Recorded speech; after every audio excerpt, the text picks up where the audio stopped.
Graduated from college with my accounting degree, I went, oh my gosh, did I learn anything?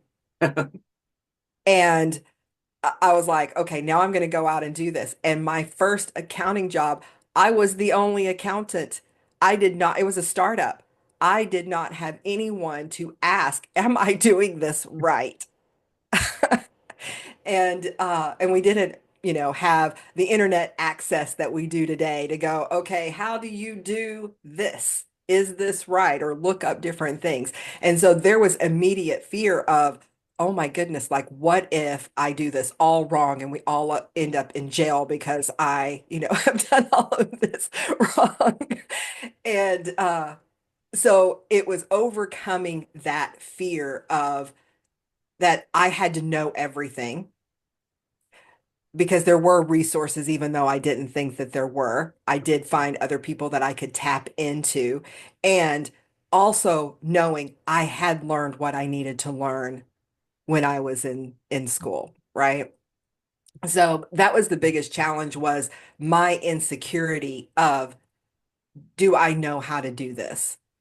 And then being having the confidence to actually ask other people for help because I did have that, I needed to know it. Like you're coming to me as the expert. I need to have every single answer, and I don't.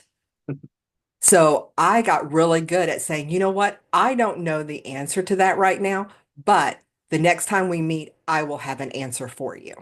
Or let me get back to you on that. And then, of course, I tap into other people in the industry, or, I will do research and find the answer and expanding my knowledge in that area. But honestly, that was the biggest thing is not believing that I had to have all the answers.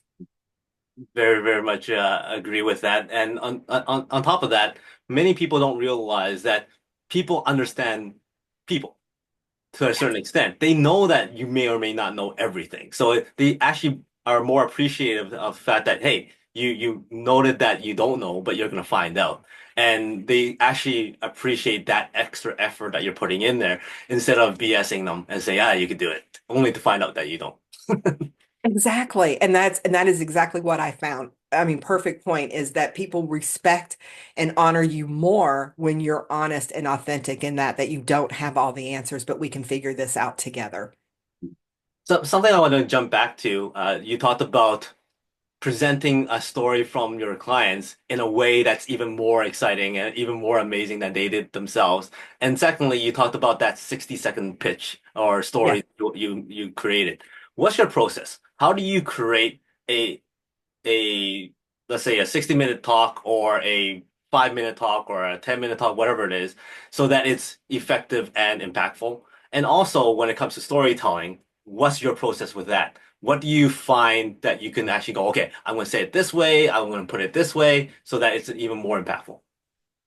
So my process is what is the ultimate goal of what it is that I'm writing or what I am talking about? Because, as you mentioned, I'm also an author.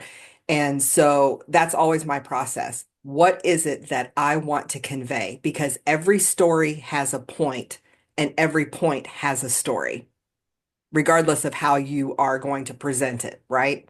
And so I literally will write down all of my ideas for that particular talk. And then if I only have 60 seconds, then I'm like, what is the most important thing for me to convey at the end of this conversation? What is it that you need to know beyond a shadow of a doubt at the end? And then make sure that that's what's in there.